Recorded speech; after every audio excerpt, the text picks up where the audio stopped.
cautiously, wary of how the night might go. A few white students sprinkled in, curious observers to attention they rarely lived. Amaka took the microphone first. Tonight isn't about proving who's right. It's about listening. Jordan spoke next, his voice steady but charged. We keep saying we're the same because we're all black. But that's not the full truth. History cut us in different directions. Some of us carry the weight of chains. Others carry the pride of ancestors who were never enslaved. But both stories matter. A Nigerian student in the audience, tall, confident, with a designer jacket, raised his hand. With all due respect, Americans complain too much. You have opportunities here. Back home, we work hard for everything. You people talk about racism like it's everywhere. A murmur spread through the crowd. Jordan's jaw tightened. That's because it is everywhere. Just because you don't see it doesn't mean it's not there. The student smirked. Maybe you're just using it as an excuse. The words landed like stones. Jordan stepped forward. You think it's an excuse when police pull me over and my hands start shaking? When my mom tells me to keep my voice down in stores? You think that's something I choose? The auditorium fell silent. For a moment, all that could be heard was the hum of the air conditioner. Then Amaka spoke, her tone soft but firm. This is exactly why we're here. To learn from each other's pain, not compete over it. A girl from the back, another Nigerian, raised her hand timidly. I didn't know it was like that for you, she said to Jordan. Back home, we just see movies. We don't see the fear. Jordan exhaled. And we don't see the pride you carry, the strength that comes from knowing exactly where you come from. The mood shifted slightly. The anger began to cool. People leaned in instead of away. Conversations sparked. Real ones, raw and uneasy but honest. Later that night, after everyone left, Jordan and Amaka stayed back to clean up. You handled that beautifully, she said. I almost lost it, he admitted.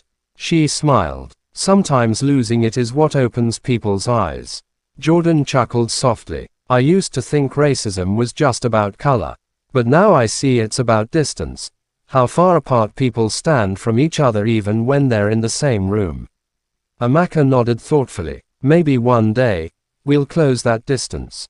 Outside, the snow had begun to fall, soft, white, and silent. It coated the campus in a fragile stillness that felt almost symbolic. Jordan stood at the door, watching the flakes drift down. For the first time, he didn't feel like an outsider looking in. He felt like someone standing at the bridge, not quite across, but not alone either. Winter came hard that year. The snow piled high against the dorm windows, and the air carried a stillness that felt both peaceful and suffocating. For Jordan, the semester had stretched longer than he'd ever imagined, a string of small battles that left invisible bruises.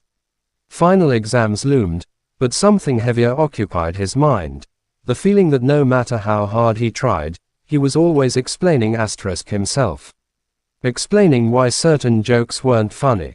Explaining why, you speak so well, wasn't a compliment. Explaining why, I don't see color, wasn't comforting. It was exhausting. One Friday night, Tope convinced him to attend a campus party hosted by the Nigerian Students Association. You need to chill, Tope said. It's just music and food. No debates, no forums. The room was alive with Afrobeat rhythms, laughter, and the aroma of jollof rice and fried plantain. Jordan relaxed for the first time in weeks. He even laughed when Tope tried to teach him how to dance a zonto.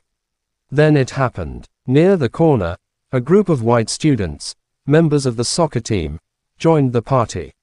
They were friendly with Tope, who played on the same team. One of them, a tall guy named Brad *, clapped Jordan on the shoulder. Yo, man, you got moves, he said, grinning. Didn't know you people could dance like that. The room went quiet. Jordan froze. You people, he repeated slowly. Brad blinked. No, I didn't mean, like, black people. I mean, Nigerians, or, whatever. The laughter that had filled the air moments ago died completely. Tope stepped forward, his expression dark. Brad, just stop talking. But Brad tried to laugh it off. Come on, bro, I'm just saying. Jordan's voice cut through, sharp as glass.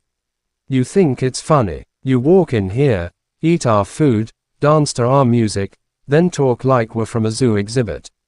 The crowd shifted. Some nodded in agreement. Others looked away. Brad raised his hands defensively. Man, chill. I'm not racist. I've got black friends. Jordan's fists clenched. Yeah, that line always helps. Tope grabbed his arm, pulling him back. It's not worth it, man. But it was too late. The mood had soured completely. The music died, and whispers spread like wildfire. Later that night, videos surfaced on social media. Someone had filmed the exchange. The clip spread across campus. Some students defended Jordan. Others accused him of overreacting. Anonymous comments flooded the school forum. Greater than, people are too sensitive these days. Greater than, if the roles were reversed, no one would care. Greater than, he made everything about race again. By Monday morning, the atmosphere on campus was tense. Megan posted a vague tweet. Some people just look for racism where there's none. And though she didn't name names, everyone knew who she meant. Jordan tried to focus in class, but whispers trailed him like shadows. When he raised his hand in discussion, students avoided eye contact. Even Donnelly seemed hesitant, his usual warmth dimmed by the campus buzz. In the cafeteria, Tope sat across from him. Ignore them, he said quietly. I can't, Jordan replied. You ever feel like the world's gaslighting you? Like something ugly happens, and everyone pretends it's not real? Tope sighed. Yeah, but we can't fight every battle. Jordan's voice cracked. Maybe if we did, we wouldn't keep losing the same ones. He got up and left, leaving his food untouched. That night, Jordan wandered the campus alone. Snow crunched beneath his shoes. The lampposts cast long shadows that made everything look surreal. He ended up at the edge of the football field, empty under the moonlight.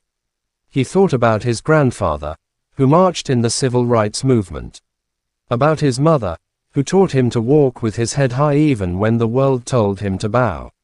And about all the times he'd tried to fit into spaces that never truly wanted him there. Anger burned in his chest, but beneath it was something else, sorrow.